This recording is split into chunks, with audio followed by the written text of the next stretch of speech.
Hello party people and welcome back to Not Your Average Glow Up. This is a safe place where we talk all things mental health, spirituality, and quite a bit of tarot. Today, I'm bringing it back to the basics, baby. If you have been watching this channel for a while, then you would know that my channel originated as a mental health channel. I did Mental Health Mondays. There was no spirituality, no tarot, just mental health. Mental health is something that I'm extraordinarily passionate about. It's a cause that I don't think I will ever quit speaking on. That's why I chose to wear this hoodie today. This is the Seek Discomfort You Are Not Alone hoodie. I really like this one. I got, a little bit of mess on it because I've been cleaning all day. I did not get all beautified for you guys today. I am cleaning my house, taking it kind of easy today. My whole daggum house have been sick with strep throat. Still feeling a little bit under the weather, but I'm not like sick anymore. So I got myself a nice little fruit smoothie, and I am going to bring it back to the basics and talk to you guys about mental health today. I'm super excited. I think I have a phenomenal video for you today. It's definitely going to lean more educational. I have quite a bit of notes, like a few pages of notes here that I'm going to be referencing during this video because I want to keep everything as factually accurate as humanly possible. Everything that I'm going to say in this video is backed by psychology, is backed by studies. But I think it's going to be deeply helpful and deeply healing for many, many people. Full disclosure, this video and this plan that I have made comes from a very personal place. This is something that I am utilizing for myself as well. So no judgment, none of that. Okay, so recently I did a video, a few videos back, called How to Not Be an Asshole in Relationships.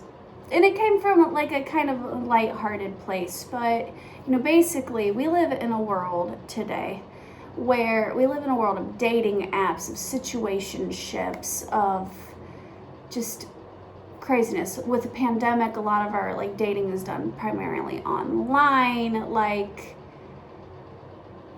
Culturally speaking, everything is hypersexualized. Basically, in a nutshell, that romance isn't what it used to be. Chivalry isn't necessarily dead, but it's very hard to find nowadays. And people don't seem to be taking relationships as seriously as they used to. Kind of have this pandemic of detachment happening, and that's difficult for everyone. I think that is in the dating world right now is having issues finding a partner. However, if you are someone like me who is a romantic at heart, who believes in monogamy, who has a desire to settle down and be in a healthy marriage and have a family and all that, it feels like it's damn near impossible to find a partner that's on the same page as you. And it feels like, why even try? So I made that video about how to not be an asshole because it seems like we are surrounded by a lot of people who just genuinely don't know how to do relationships anymore. A lot of people, intentionally and unintentionally, it's they don't know how. It's emotional maturity is something that isn't being taught anymore. Chivalry and empathy, these are things that are not being taught anymore. Even the books we read and stuff, in school nowadays, a lot of books are getting banned because they have offensive language, or they talk about racist issues or political issues and stuff like that, and they're being banned because the language in them is offensive, or it talks about difficult subjects or whatever that might be triggering for some. But the problem with this is those same books that have that offensive language and triggering hard topics were written to promote things like empathy, and banning these things and having a world where we are so babied, having a world where it's like if things get difficult, or if something's triggering, or if something's uncomfortable or whatever, that you should go and find something more comfortable or whatever. Like it's good to protect yourself. It's good to have strong, healthy boundaries. It's good to know when you need to be more sensitive with yourself. But it's also good to be made uncomfortable in order to heal. And sadly, we just live in a society where when things get hard, we just go find easier. So a lot of people haven't learned things like empathy, things like seeing things from other people's perspectives, things like healthy conflict resolution, things like true commitment. And it's created a lot of, what's the word? It's created a lot of instability within the dating world. So I made that video a while back, and I've been thinking long and hard about the other side of it. I did how to not be an asshole in relationships. Now I want to do this side of how to not fall for another jerk, because this this is not something I'm necessarily an expert at. It's quite contrary. I tend to fall for emotionally unavailable or emotionally abusive people. So I have not done this video yet because I genuinely wanted to be giving helpful information that was backed by science, backed by studies. I wanted to give you guys a plan that I truly believe in. This one has not been personally tested. Usually my videos come from I've tested it and it works kind of place. This is not, I have not done this yet. This is my future plan. This is something that I've created for myself. So this is my plan on how to avoid falling for a jerk. Okay.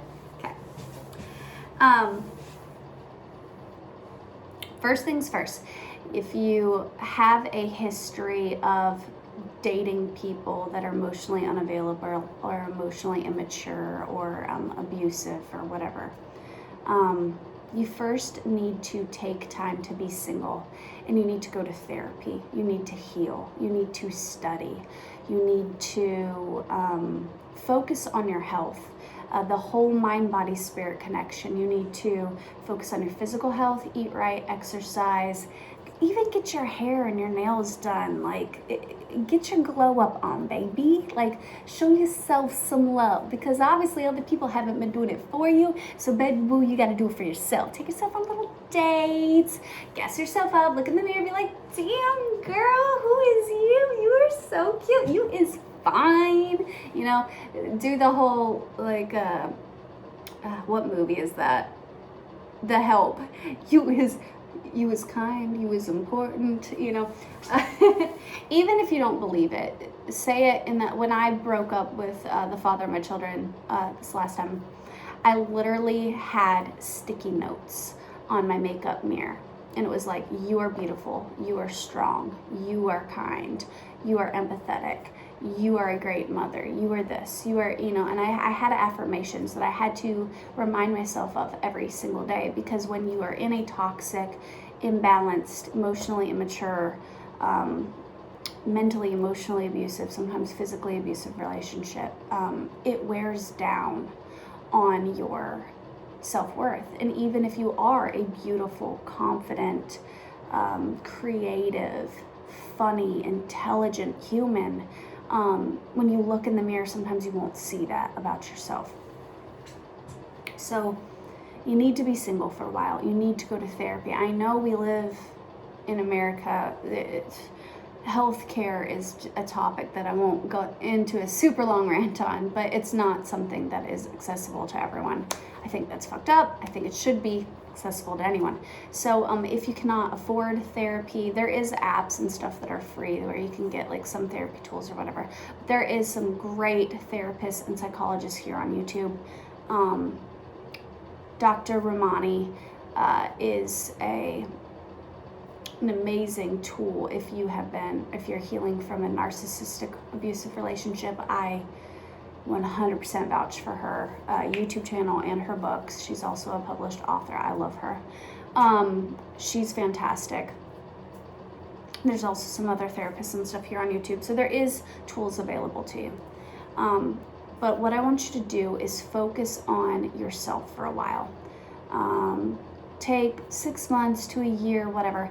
There's a psychology trick that says for every year that you were in an unhealthy relationship, it's gonna take at least a month for each year that you were in a unhealthy relationship to heal. At least, that's the minimum. So for me, I've been in a relationship for 8 years. So if I was to be single tomorrow, it would take me, and like I said, this got some wiggle room, but it'd take me roughly 8 months before I started to feel like me again. So it will vary for everyone, but give yourself roughly a month for every year that you were in this situation that you're in. To just be single, to have fun, to rediscover yourself, take yourself on dates.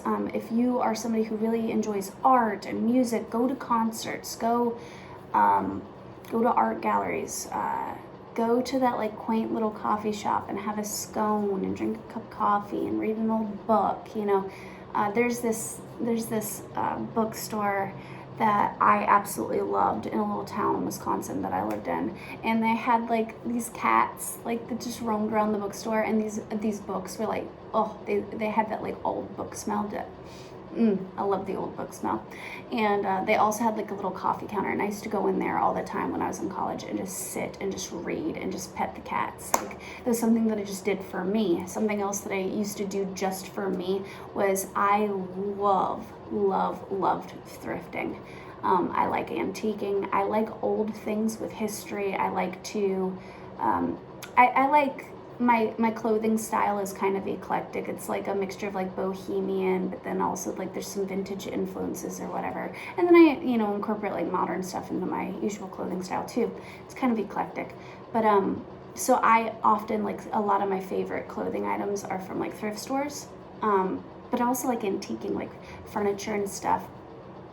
I like to go and like think about like who wore these things or who owned these things before, and like the history behind them and stuff like that, and just I don't know, it brings me joy. So that was something that I used to do for myself constantly, would be just to wander around like an antique shop or a thrift store, go walks in nature, whatever, but do something that is just for you. Then I want you to go out and find friends that have a similar outlook on life as you. So there's no right or wrong way to do this.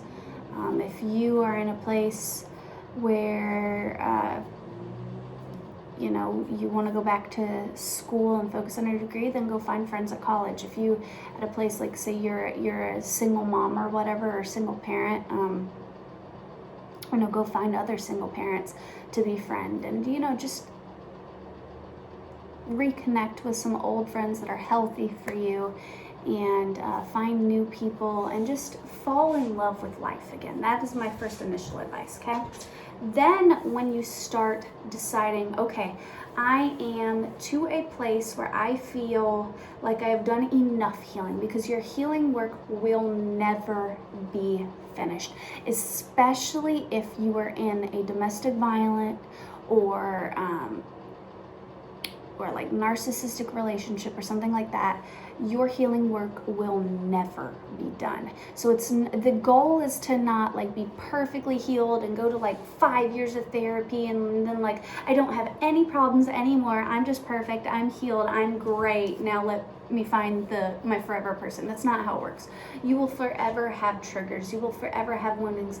If you have like significant childhood trauma, those things might bubble up to the surface for the rest of your life. However, you will eventually get to a place where you can recognize your triggers and you can almost therapize yourself. You can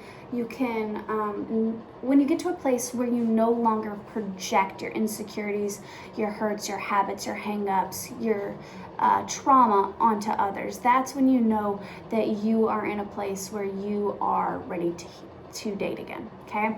So when you start dating again, you then need to date multiple people.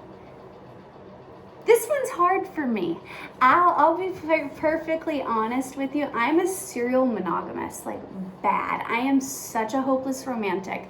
I have an issue with going on like 1 or 2 dates with somebody and then like daydreaming about like, oh my God, this is my forever person. Then you start like daydreaming about a life that you create with them and like all these things. It's so pathetic, but it's true. So so you need to date multiple people. You need to see that there's options in the world. A lot of times we go on 1 or 2 dates with somebody and there's like chemistry or there's a vibe there, and then we instantly think, oh, well, this could be something. But that's not necessarily always the case. If you believe in spirituality, which I do, I'm a tarot reader, so I believe in soulmates, I believe in twin flames, I believe in those things, okay? You actually have multiple soulmates in your life. Like soulmates is not like you have one soulmate and that's your future like spouse. That's not what a soulmate is. A soulmate is somebody that's on your spiritual team, somebody that you've shared past lives with. That can be platonic too. You can have, your best friend could have been your mother in a past life, could have been, so it's not necessarily always romantic soulmates. Twin flames, you have one. There is a false twin flame that'll mimic that, and it's a lot more unhealthy. And then you also have multiple karmic partners. Now, karmic partners, they get a negative rap because you think of karma, and a lot of times you think of like bad karma. But karmic just means that person's soul made an agreement with your soul before your reincarnation here on earth, that you guys would teach each other a valuable lesson that you did not learn in a past life. That's all that the karma means. When they become toxic and unhealthy and abusive and like really bad is when you have learned the karmic lesson and then you have you're holding on to them and don't want to let them go. So that's when the karmic turns toxic. But a karmic in itself is not a bad thing. It's a lesson. It's actually a beautiful thing. So there's that. I don't remember why I was talking about that now that I think about it. But anyways, when you start dating, date around. Just because somebody's a vibe doesn't necessarily mean that's your person. It just might mean that they would make a really good friend, or they might be somebody who's around for a short good time instead of a long time, and that's okay too. Every single person you meet in your life serves a purpose of a lesson learned. So even if you date and you're not finding like the one right away, that it's okay. You're still learning. You're learning about like communication styles. You're learning about what you do want. You're learning about what you don't want. Like, try to enjoy the ride, because dating can be fun. Like, it doesn't have to be like an interview of like, all right, we're gonna eat and then I'm gonna be like, hey, so do you want children? Do you want this? Like, I'm thinking about, settling down in a Victorian, mansion in like Michigan or some shit. You know what I mean? Like, it doesn't have to be like that. It can just be like, hey, you want to go grab some coffee? You want to go bowling? You want to there's this really great concert so-and-so's playing, at this place, would you like to go? And then eventually you're gonna find someone that it is a vibe and you're like, oh, okay, I could see myself really falling for this person. Slow the fuck down, okay? Slow the fuck down. And everything that I am giving you in this plan, every fucking thing I have failed at, I am so bad at this. This has not come naturally to me. I am a hypocrite. Ow. Just letting you know, full disclosure. So slow the fuck down. Just because you've gone on like 2 or 3 dates with this person, just because the conversation flows really well, just because you guys seem to have a really good connection, does not mean automatically that they should be somebody that you decide to be in a committed monogamous relationship with. Okay, this is the part that is going to upset some people.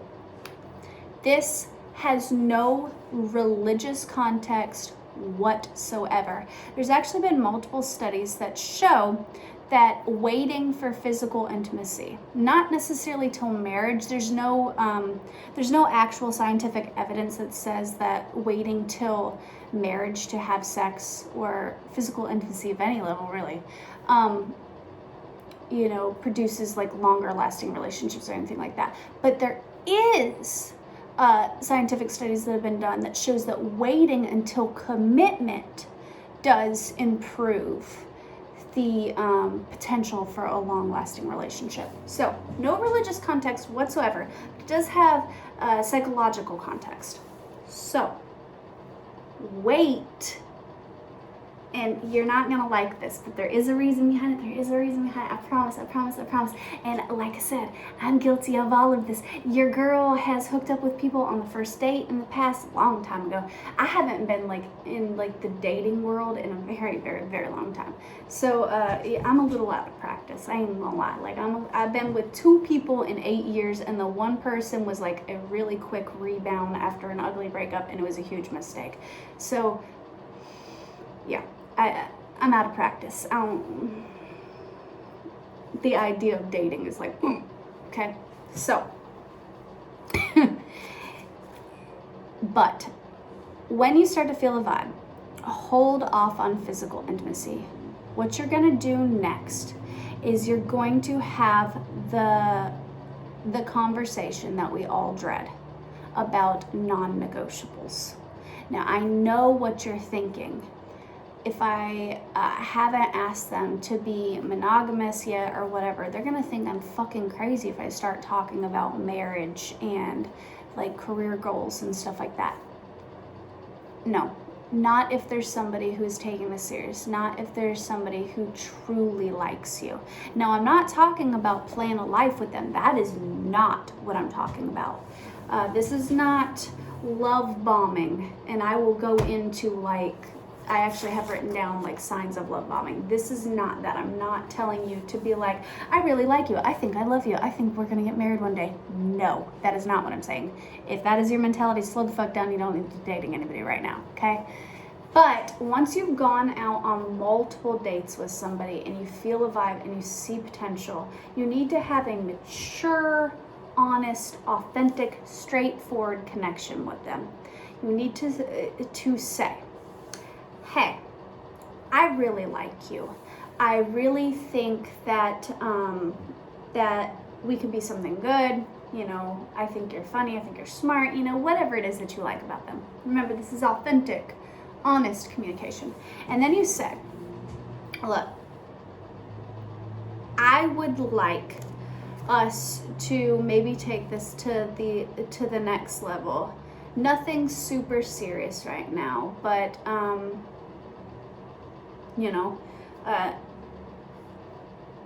I want to let you know that I really like you and I see potential for us.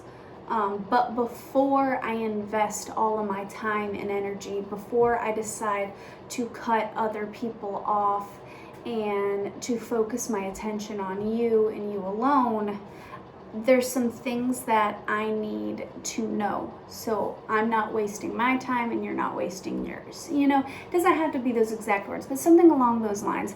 And then you say, okay, so let's talk about our future goals or whatever. Like I said, no pressure. I am not like, you know, we're going to test the waters. We're not taking this shit slow, okay? But be like, where do you see yourself in the future? Do you want to settle down here? Do you see yourself moving? Do you see yourself traveling? Do you want children? You know, all of those things. What are your spiritual, religious views? What are your political views? And then you need to shut the fuck up and genuinely listen to them. Actively listen to them.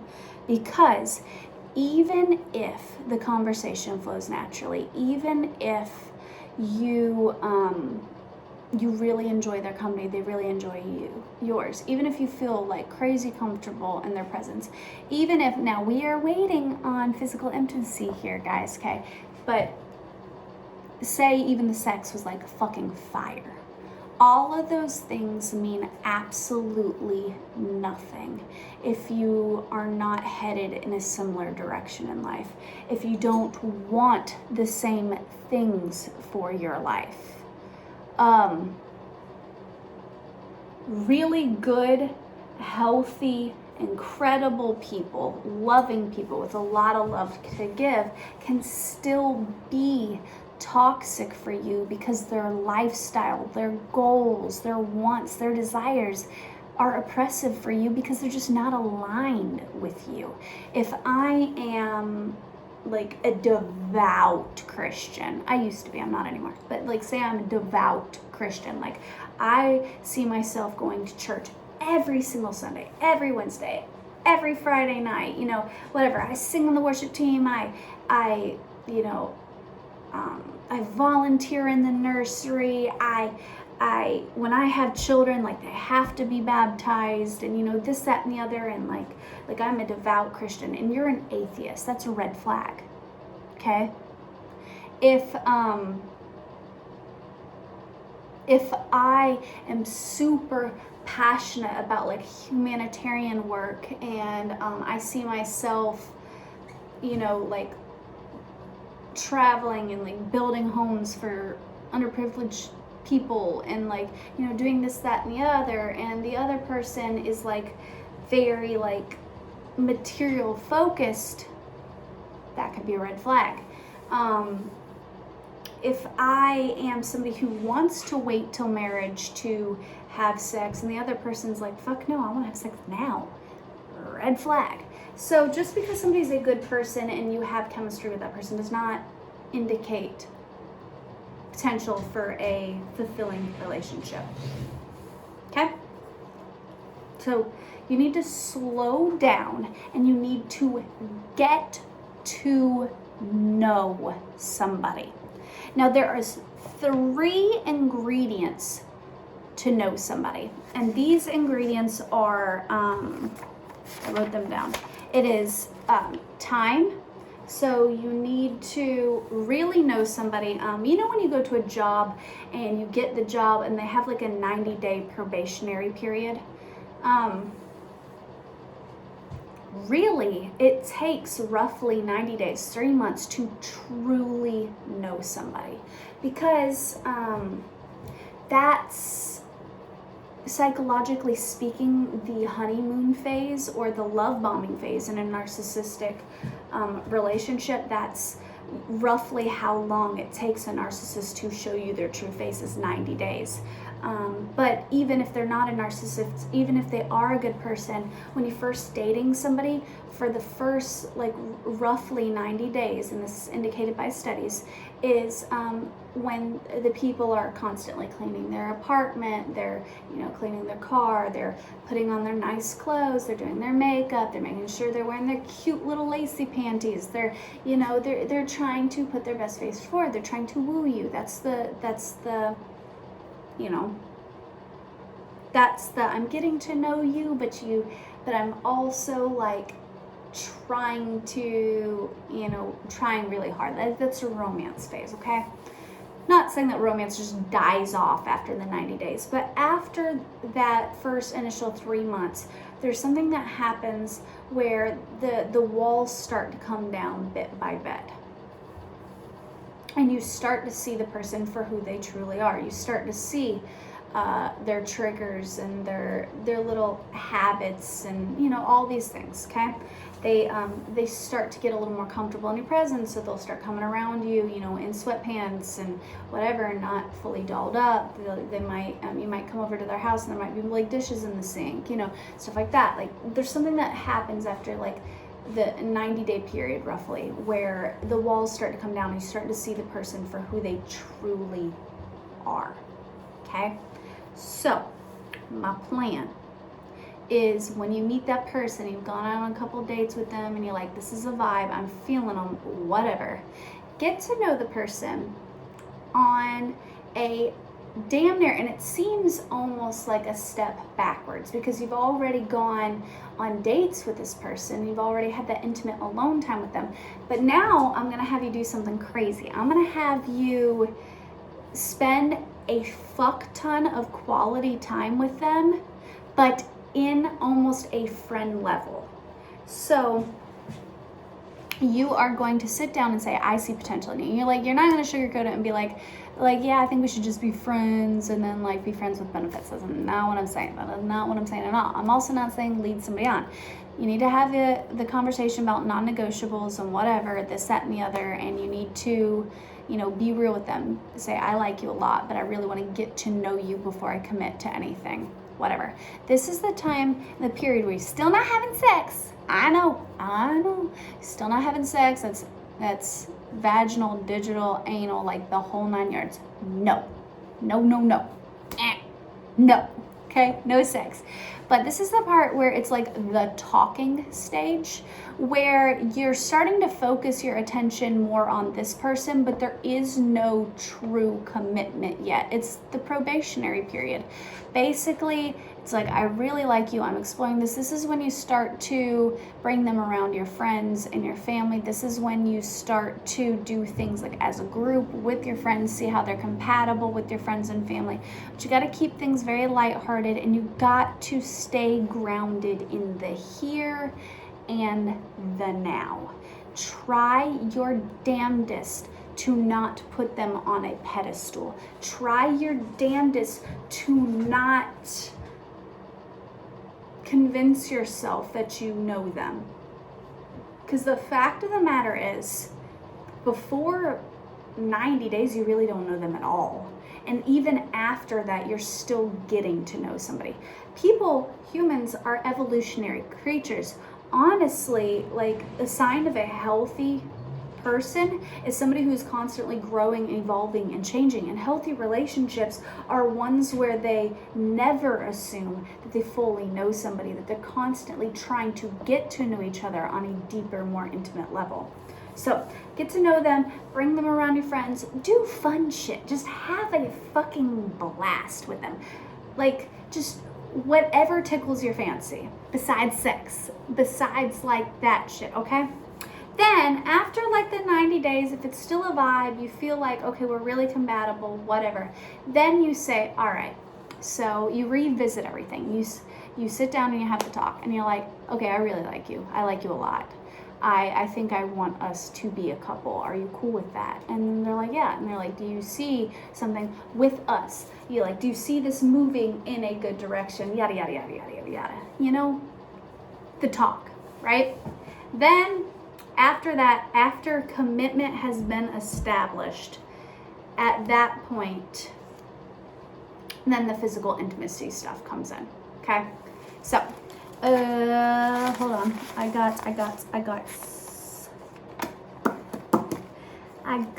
notes written down, but I kind of jumped around a little bit in my notes accidentally.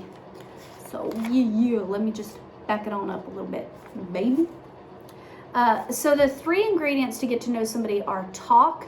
So you should have, before you commit to somebody, before you decide that they're going to be your partner, your spouse, your boyfriend, your girlfriend, whatever, you have to have lots and lots and lots of talk. Honest, mature, communication. And it's gotta be, I have a video on here on my channel about drive-through talking. It's about healthy conflict resolution, where it teaches, and this is just for conflict resolution, but where it teaches you how to speak and articulate your thoughts, feelings, and emotions clearly, and then also to be able to actively listen and to receive what the other person's saying. If you can't communicate with somebody, not only where you can voice your opinion, but you can clearly see theirs and comprehend what they're trying to say, you can't truly know somebody. The other thing that you have to have is togetherness. Now, this is really, really, really difficult in a pandemic. A lot of people are doing a lot of online dating. There's a lot of long distance dating. I'm not saying that long distance relationships don't work. They can be healthy, they can be beautiful, they can be wonderful. I know people who married somebody that they met long distance, and their marriages are very healthy and very beautiful. If you meet somebody online and it's a long distance connection or whatever, and you can't hang out with them very often, the 90 days thing might need to be extended longer for you, because you have to have togetherness to truly know somebody. You have to get inside their environment. There's a country song that I love. Is it by Blake Shelton? I'm not a huge country person, actually. I live in the South. I live kind of where Alabama, Georgia, and Florida kind of all mesh up together. So I'm surrounded by country music. I listen to a little bit of everything. But country's not like my favorite genre of music by far. But there's this country song that I absolutely love. And I think it's by Blake Shelton, but I could be wrong, where it's "Who Are You When I'm Not Looking?" And it's so sweet and it's so romantic. And he's like, do you listen to your music quietly, and when it just sounds just right, are you thinking of me? He's, do you paint your nose, do you paint your toes but bite your nails? Do you call on mama when all else fails? It's all these sweet little nuanced things that he's wondering about this girl, what she does when he's not around. To truly know someone, you have to be in their environment for a while, because who I am out in public is not who I am at home. And when you are thinking about a long-term commitment where you're eventually going to be moving in with somebody, where you're getting married to somebody, where you're going to be building a life with somebody, you need to know who they are when they're not putting on a show for others. So, long-distance relationships, if you are going to do them, you have to make the effort to physically make time together. You have to physically come together, and you need to go to their house, spend time with them in their apartment, around their friends and their family, see how they interact in their world, and then they need to see how you interact in your world, because when you come together, your worlds are going to come together. You need to make sure that the person you're interacting with is not somebody that you just love, because love is an action. I know that a lot of people think that it's feeling, it's like something you can't control, but no, love is an action. It's a choice. You can love someone even when you're angry with them, even when you feel like you hate them. You can simultaneously love someone. Loving is our core nature. God is love. God is within us. Therefore, it's our natural instinct to love. Unconditional love is something that we do effortlessly. We also can unconditionally love people effortlessly, and conditionally love people because of what we're taught, but our natural way of being is to love. So you need to make sure that you not only love someone, but that you genuinely like them, because I'm in the belief that it's a lot harder to like somebody than it is to love somebody, especially if you're naturally an empathetic and kind person. Love might be something that comes easy to you, but liking somebody, that's a whole nother story. So you need to spend time with them. So there's talk, togetherness, and time. You also need to pay attention to their friends, who's in their circle, because who you choose to hang out with, who you choose to spend the majority of your time with, says a lot about who you are, what your core values and morals and goals are for your life. If you don't like their friends, if their friends seem like shallow, insecure, judgmental, nasty people, you have to ask yourself, why is this person spending a lot of time with these crappy individuals? That's a red flag. Do not ignore the red flags, okay? So talk, togetherness, and time. Until you have all three of those ingredients, you can't truly know somebody. Therefore, you should not commit to them. Okay. So healthy relationships, when you've decided to be a couple, healthy relationships involve in... You're distracting me from my video. Sorry. Healthier relationships evolve in this order. Now, they can overlap a little bit, and they will overlap a little bit, but they should primarily evolve in this order. It should be that you get to know somebody, talk, togetherness, and time. Then you begin to trust that person, because you don't really trust somebody until you know them. There's an old saying that that people trust the idea, the perceived person they have in their heads of someone, rather than the actual person. That's why I told you at the beginning of this, you need to take people off the pedestal. You don't need to have expectations of who they are. You need to understand that you don't truly know somebody until you have spent like quite a substantial amount of time with them, until you've been in their personal space, till you see their hurts, hats, and hang-ups. So you need to know somebody, then you begin to trust somebody, then you rely on someone.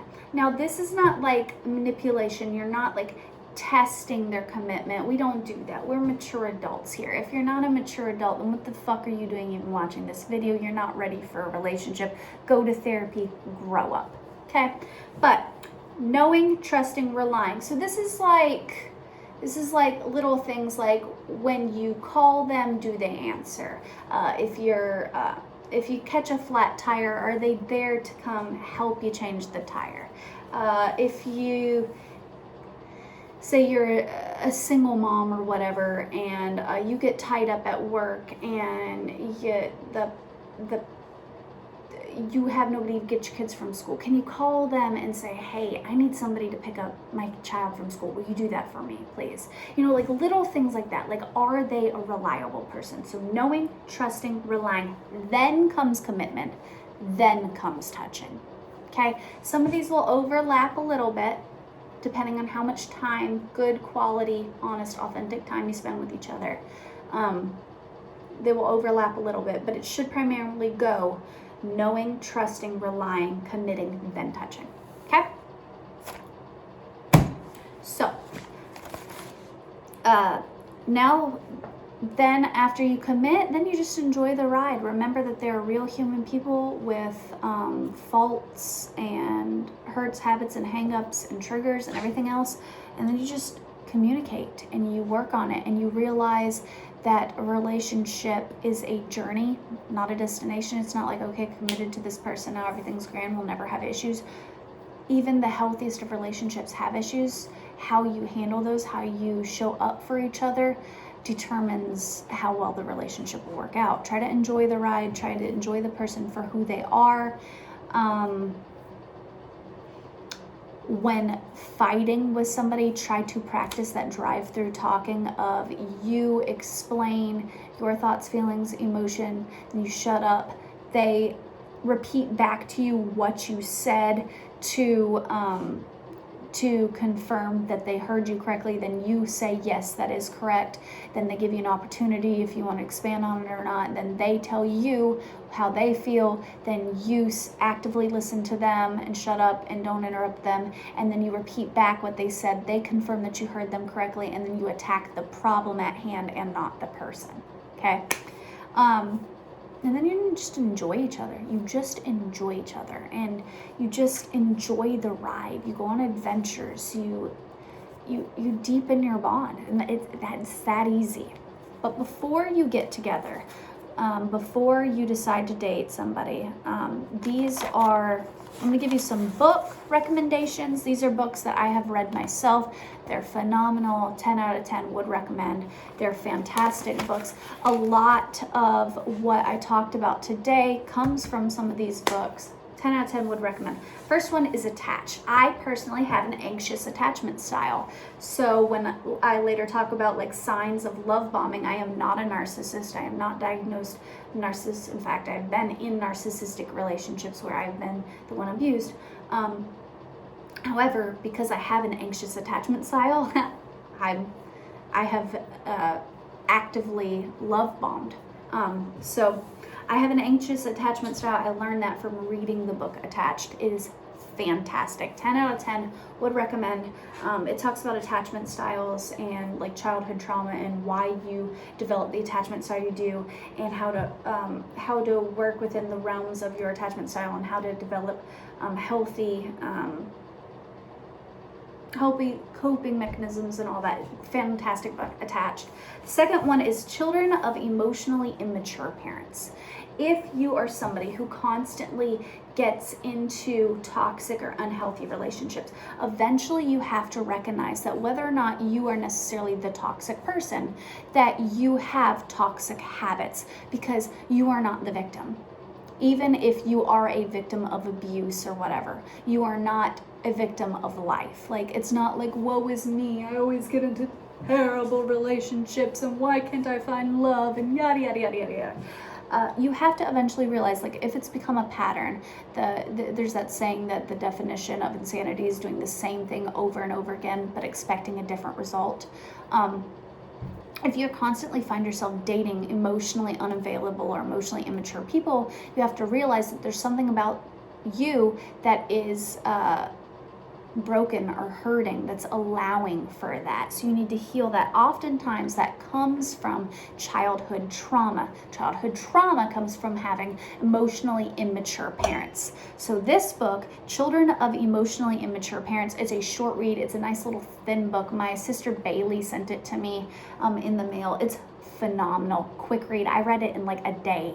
Like, it was like a day and a half, maybe, tops. Like, it's super quick read, super informative, great book. The third book is all about love. Such a good book. It talks about, like, the true meaning of love, our different perceptions of love. Like, it's really, really good. All about love. Then this one, I referenced quite a bit of the information from this next book in today's video, is How to Avoid Falling in Love with a Jerk. It's literally the title of the book, How to Avoid Falling in Love with the Jerk. It's phenomenal. It's great. It's backed by science. It's really good. And then the third one, then the final one is a light-hearted, more fun read, but it is really good for the ladies out there. This video is not intended just for women. It's for men and women, but this book is more for the women. This is more of a fun read, but is very helpful and very true. He's just not that into you. I thoroughly enjoyed this book. It is comically written. It's very intriguing, but it's very good, because sometimes we as women, we just like to ignore red flags. It's like, hey, I'm a dumbass. You know, like the red flags are like right in our fucking face, and we're just like, we put people on a pedestal and we create all these expectations of who we think we are instead of seeing them for who they are, their actions, and what's in front of our face, and we ignore the red flags. This book is more of a fun read. I personally am not a huge fan of self-help books. I think they're boring. I enjoy fantasy. I enjoy romance. As an adult, I enjoy smut. I like poetry. Like, I tend to not be a huge fan of self-help books. They're dry, they're boring, but if I had to pick some self-help books, these are ones I definitely recommend. They're very, very good. So those are some books I want you to read before getting back into dating. While you're going to therapy, while you're healing, while you're dating yourself, not other people, and while you're just like focusing on your mental, emotional health. Read these books, okay? So then I'm gonna leave you with with some signs of love bombing. So some red flags and signs of love bombing, and these are ones that you don't necessarily have to be a narcissist to do these things. I know me having an anxious attachment style, I have done most of these things when first dating somebody, but these are red flags that could indicate that the person you're dealing with is a narcissist, okay? So signs of love bombing in the very beginning phase of getting to know somebody. So this is after 1, 2, 3 dates. Like this is the very beginning of dating, okay? Signs of love bombing are grand romantic gestures. So like writing you a sonnet or a poem, or like buying you a car, or grand romantic gestures, extravagant gifts like a car or a trip to Bora Bora, or all these things. Now, none of these things that I'm listing off individually mean that this person is a narcissist or unhealthy, but this is something to keep in mind, that these can be signs of love bombing. And narcissists aren't the only people who love bomb. Neurodivergents tend to love bomb as well. So people with ADHD and autism, they tend to have a favorite human. So they will do a lot of these things too. But grand romantic gestures, extravagant gifts, compliments. Compliments aren't bad, but if somebody's constantly complimenting you at the beginning, you could be being love bombed. Promotes excessive communication. So when you first get to know somebody, you should get to know them in layers. So on your first date, you shouldn't know about their entire family history, all of their trauma, all of this, you shouldn't know everything there is to know about a person right off the rip. If you do, or if they're trying to get all of that deep information from you right off the rip, that could be a sign of love bombing. Request constant attention. So if you are just getting to know somebody and they need your undivided attention constantly, you're working and you don't reply back to their texts right away, or you don't answer their phone calls and they get agitated or irritated about that, or they tell you that you're in the beginning stages of dating them and they want to hang out with you every single day, that you could be being love bombed. Demand commitment. So if you are getting to know somebody and you haven't known them for very long, and they're like, we need to be a thing, you need to cut off everyone else. Toxic, unhealthy, it could be a sign of love bombing. They resist your boundaries. So say you articulated that you wanted to hold off on physical intimacy or whatever for a while, but they keep pushing those boundaries. They keep trying to seduce you, whatever. Or say they're trying to pry into your personal life or whatever, and you've maturely told them that you're not comfortable with them knowing about things like that, and they keep trying to push your boundaries. Signs of love bombing. Make soulmate claims. If you are just getting to know somebody, if it is before the 30 days, and somebody's like, I think I love you, I think you might be my soulmate, or I think you might be my forever person, you have to realize, even if it's not intentionally love bombing, they don't truly know you. They love the idea of who they think you are in their head. Okay?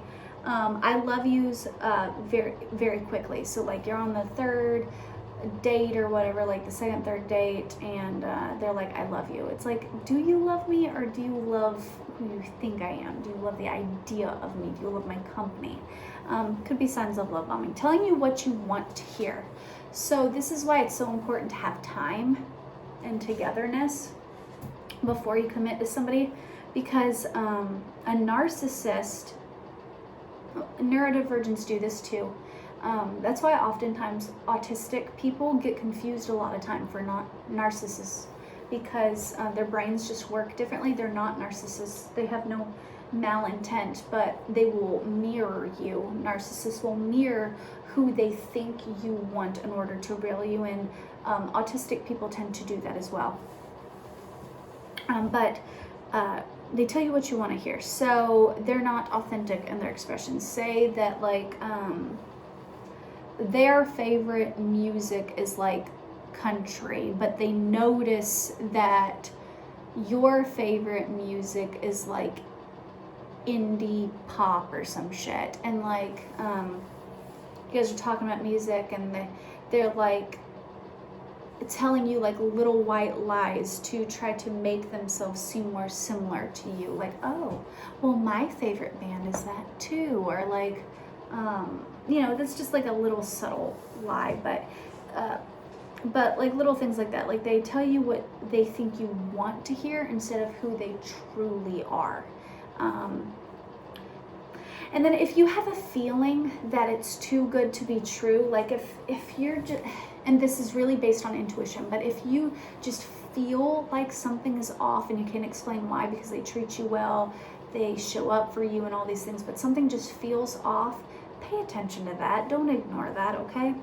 And then the save you, or they make claims that you saved them. This can be one way or the other. Sometimes they're like intermingled, like where they will like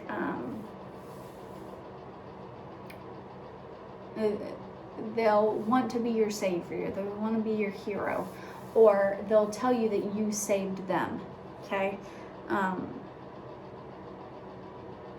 They making immediate promises about the future. So like you've only gone on a couple of dates and they're like, I think I love you, I want to marry you, we should have children. Whoa, buddy, slow the fuck down. We're not even getting into a committed relationship until we've been talking to each other and dating for like 90 days. Even when we do get in a committed relationship, we're not jumping the gun yet, honey, on our future plans. Like, no. We might have a conversation about marriage in the future and like what we want for our lives, but we're not like trying to get engaged like right when we become, like, no, slow the fuck down. You got all the time in the world, okay? And then putting you up on a pedestal. Those are all signs of, those are more, like covert signs that you are being love bombed. Now the more overt ones, the more in your face ones that you immediately recognize as toxic are like jealousy and isolation and stuff like that. Like say you're a woman and the person is like, oh, who is Jim? Like you're on your second date and you get a text from a guy named Jim. He's like, who's Jim? And you're like, my brother? Like, you know, and they're like super, like they want to check your phone and they're like, you know, super jealous and they want to isolate you. Or say you you've gone on a few dates with them and then you take them to meet your friends and they're jumping to conclusions on who your people are. Like they're like, I don't know how to feel about so and so, she seems like an unhealthy person and this, that, and the other. Like big red flags, okay?